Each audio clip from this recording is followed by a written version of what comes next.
Tiba dia nengok ke belakang, tap, astagfirullahalazim, dia melihat sosok bermuka hancur. Assalamualaikum guys. Nah, jadi kan kemarin kita udah ceritain kisah horor penjual seblak yang tersesat di alam gaib. Sekarang kami akan membawakan cerita seorang pembawa jenazah yang diteror sama mayat di dalam ambulan.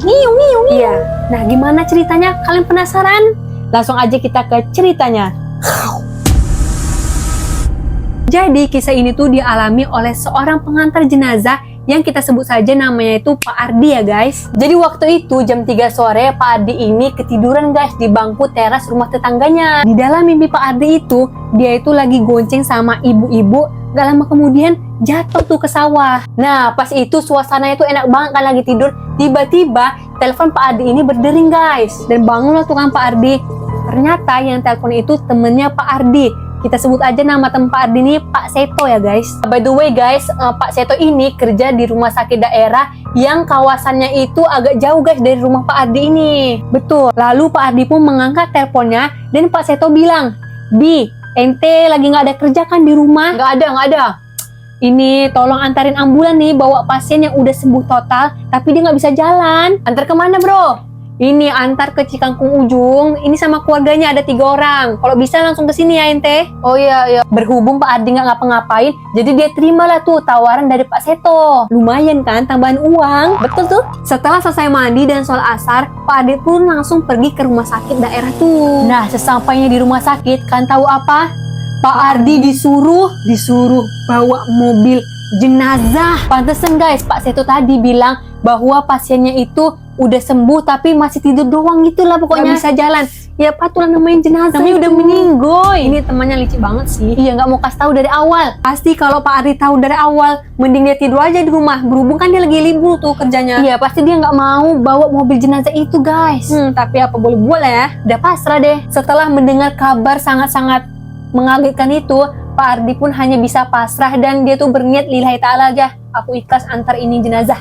Setelah itu mayat pun dimasukkan ke mobil ambulan dan Pak Ardi pun berangkat jam 7 malam. Nah mesin udah dipanasin, keluarga mayat pun udah naik semua, mayat pun udah dimasukin. Pak Ardi pun mulailah tuh berangkat. Berangkat dia kan. Nah jadi selama perjalanan itu Pak Ardi tidak membunyikan sirennya mobil ambulannya guys, tapi cuma lampunya aja gitu. Kalian pernah lihat kan ambulan tapi nggak ada suara, tapi lampunya tuh yang di atas tuh hidup ting ting gitu, tapi nggak ada suara. Nggak ada suaranya guys, cuma lampunya aja yang kelap kelip.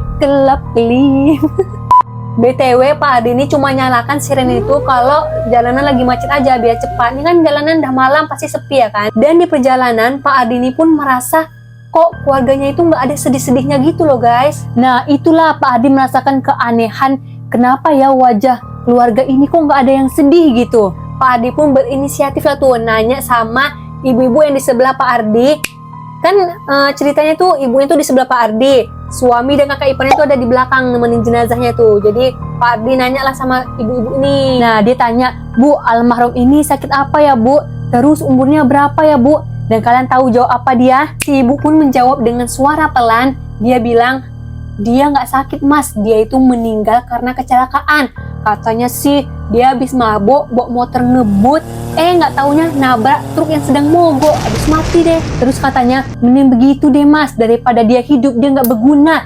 Kalau siang dia kerjanya tidur terus, kalau malam dia keluyuran, mabuk-mabukan. Pokoknya nggak beres deh mas. Suami saya aja hampir dibunuh sama dia, dan kakak iparnya itu katanya pernah ditonjok. Mertua saya pun sampai sakit-sakitan gara-gara mikir kelakuannya dia itu.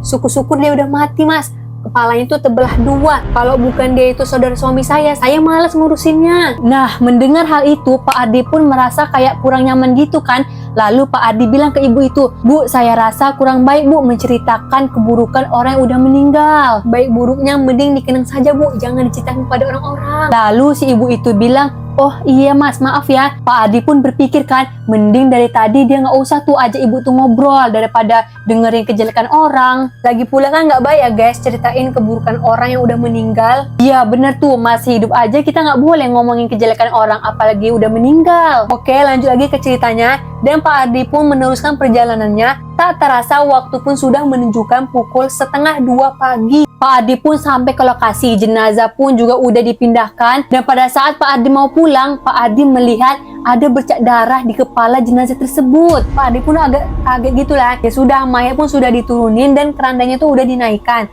Pak Ardi pun pamit pulang guys. Oh iya guys, sebenarnya keluarga dari pihak jenazah ini melarang Pak Ardi untuk jangan pulang dulu. Katanya sih mending nunggu pagi aja.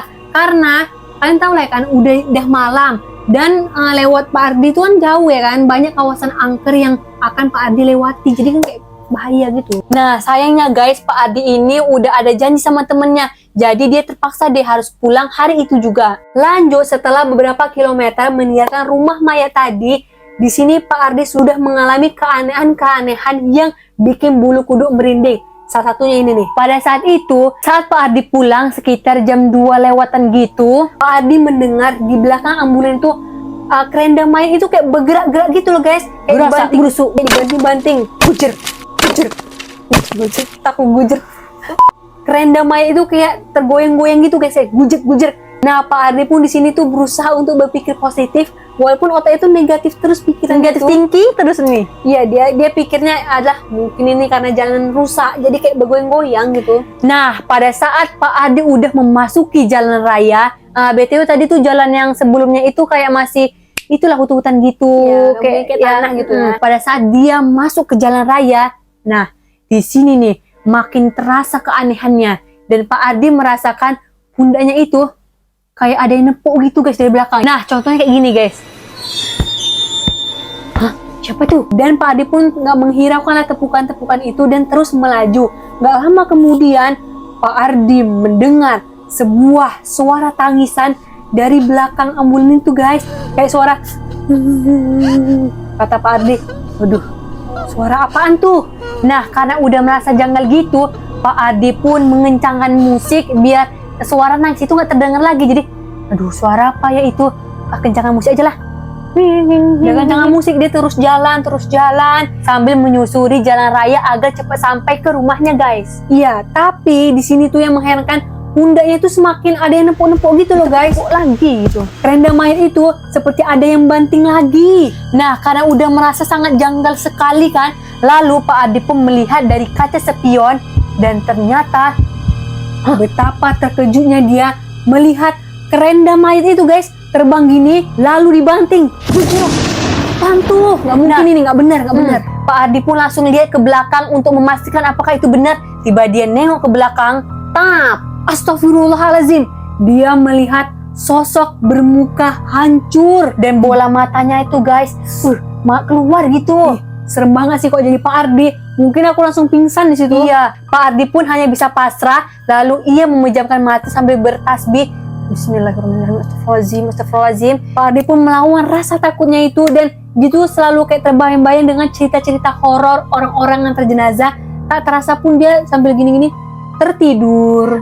Dan di posisi itu mesin mobilnya tidak dimatikan ya guys. Jadi lampu sama mesinnya itu masih nyala. Singkat cerita, jam 5:30 pagi Pak Ardi ini dibangunkan oleh supir bis bersama rombongannya karena bis itu mau lewat tapi terhalang oleh mobilnya Pak Ardi ini. Jadi si supirnya tuh turunlah dia kan, dan melihat Pak Ardi sedang tertidur kayak pulas gitu ya kan. Dia tanya gini, "Mang, eling, udang." Yang artinya, "Mang, bangun mang, sadar sadar." Pak Ardi pun terbangun dan berkata, "Astagfirullahalazim, tabuh baraha ayana Pak." Artinya, "Astagfirullahalazim, jam berapa sekarang Pak?" Bapak itu pun langsung berkata, "Tabuh 5:30 Mang. Eta aya naon jeung kenaon eta? Pasaran bisa malang tengah jalan, pantau mobil muka." Yang artinya, jam 5:30 Mang, itu apa dan kenapa? Itu keranda bisa melintang tengah jalan dan pintu mobil terbuka. Lalu Pak Ardi pun menceritakan lah kejadian-kejadian horor yang dialaminya itu semalam. Nah jadi Pak Ardi tuh menceritakan bahwa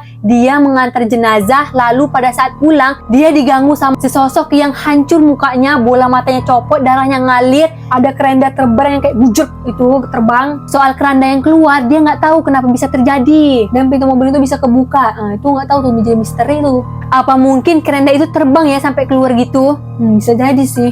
Pak supirnya pun langsung bilang, "Aduh, memang banyak kejadian orang yang mengantar jenazah gitu." Habis itu dia bilang, "Kamu sih kok berani yang ngantar jenazah sendirian pas malam-malam lagi?" Nah, Pak supir itu lalu kasih air sama Pak Ardi untuk dia minum, dan singkat cerita kerenda pun telah dinaikkan ke ambulan. Pak bis ini menawarkan agar Pak Ardi sama bis ini jalan sama-sama bareng-bareng. Dan Pak Ardi pun berterima kasih, hatur nuhun Pak sudah sama-sama kita gini, dan mereka tuh berpisah karena mereka tuh jalurnya beda guys, satu kanan satu kiri. Nah, pada saat berpisah itu baru deh Pak Ardi klakson titit sebagai ucapan terima kasih, dadah Pak, gitu ya gitu. Nah, begitulah kisah-kisah horor yang dialami oleh seorang Pak Ardi, seorang pengantar jenazah.